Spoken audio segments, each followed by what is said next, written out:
નડિયાદમાં ખુલ્લા પ્લોટમાં એસએમસી ત્રાટકી અને 19 જુગારીઓને ઝડપી પાડ્યા. સ્ટેટ મોનિટરિંગ સેલે ખેડા જિલ્લાના નડિયાદ શહેરમાં ચાલતા એક મોટા જુગારધામ પર લાલાક કરી છે. શહેરના ફૈઝાન પાર્ક પાછળ આવેલા એક ખુલ્લા પ્લોટમાં જુગાર રમતા લોકો પર મોડી રાત્રે દરોડા પાડી પોલીસે 19 આરોપીની ધરપકડ કરી છે. કાર્યવાહીમાં રોકડ રકમ સહિત લાખો રૂપિયાનો મુદ્દામાલ જપ્ત કરવામાં આવ્યો છે. માહિતી અનુસાર એસએમસીના પોલીસ ઇન્સ્પેક્ટર એજે ચૌહાણની આગેવાનીમાં મળેલ બાતમીના આધારે જુગારધામ પર દરોડા પાડ્યા. પોલીસે સ્થળ પરથી 19 જુગારીઓને રંગે હાથ ઝડપી પાડ્યા છે. આ ઉપરાંત 1 લાખ રૂપિયા રોકડ, મોબાઈલ ફોન, વાહનો મળી કુલ 5.77 લાખ રૂપિયાનો મુદ્દામાલ કબજે કર્યો છે. પોલીસ તપાસમાં બહાર આવ્યું છે કે પકડાયેલા 19 આરોપીઓ માત્ર નડિયાદના જ નહીં પરંતુ અમદાવાદ, આણંદ અને વડોદરા શહેરના રહેવાસી છે.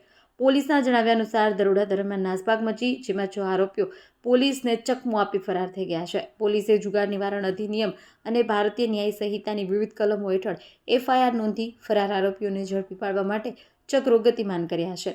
દરોડાની આગેવાનીમાં એસએમસીના પોલીસ ઇન્સ્પેક્ટર એજે ચૌહાણ દ્વારા કરવામાં આવી. અધિકારીઓએ જણાવ્યું કે રાજ્યભરમાં ગેરકાયદે જુગાર પ્રવૃત્તિઓને રોકવા માટે સતત ઝુંબેશના ભાગરૂપે આવી કામગીરી ચાલુ રહેશે.